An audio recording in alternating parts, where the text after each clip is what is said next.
News Maharashtra K9 आवाज जनतेचा।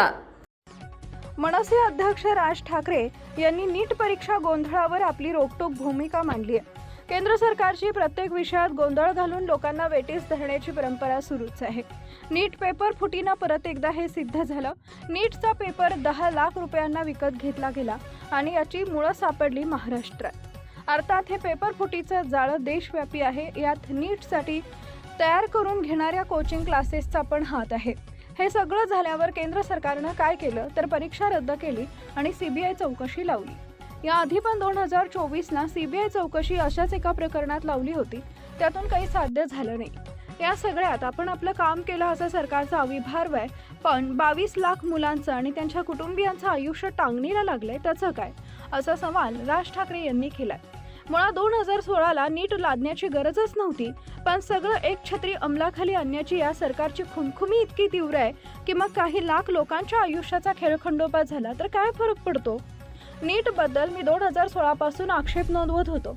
या परीक्षांमुळे महाराष्ट्रातील विद्यार्थ्यांचं नुकसान होणार आणि जे आर्थिकदृष्ट्या सक्षम आहेत ते महागडे कोचिंग क्लासेस लावणार। पुढे हे क्लासवाले आर्थिक शक्तीच्या जोरावर परीक्षांचे निकाल हवे तसे वाकवणार हे मला दिसत होतं आणि सामान्य घरातील मुलं मुली भरडली जाणार हे मला दिसत होतं आणि म्हणून 2016 पासून आम्ही याला विरोध करतोय अशी भूमिका राज ठाकरे यांनी मांडली। आधी प्रत्येक राज्याची एक परीक्षा होती, त्याच्या आधी तर 12वीच्या मार्कांवर प्रवेश मिळवायचा। समजा त्यात काही त्रुटी होत्या असं मान्य करू, मग त्या सुधारायच्या सोडून जी नीट परीक्षा आणली ती अजून भीषण निघाली। या परीक्षेत कधी काही विद्यार्थ्यांना 720 पैकी 720 गुण मिळाल्याची उदाहरणं आहेत जे अशक्य वाटते। कधी परस्पर ग्रेस मार्क दिले। थोडक्यात काय, ज्याच्याकडे व्यवस्था वाकवायची शक्ती आहे त्याला पायघड्या घातल्या जाणार। सध्याचं सरकार बरं आहे की आमच्या सोबत आला की तुम्ही स्वच्छ, आमच्या व्यवस्थेला एकदम शांत केलं की मग तुम्ही काहीही करा, अशी टीका राज ठाकरे यांनी केली।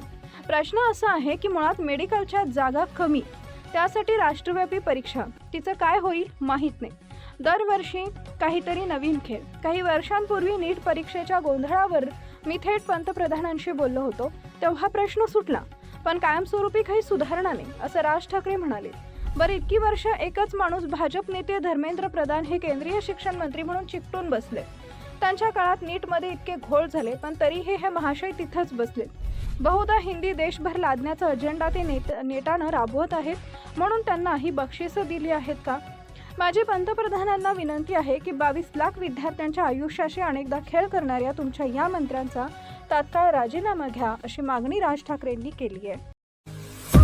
महाराष्ट्रातील महत्त्वाच्या आणि ताज्या बातम्या पाहण्यासाठी आमच्या न्यूज महाराष्ट्र K9 चॅनलला YouTube वर सबस्क्राईब करा आणि बेल आयकॉन प्रेस करा।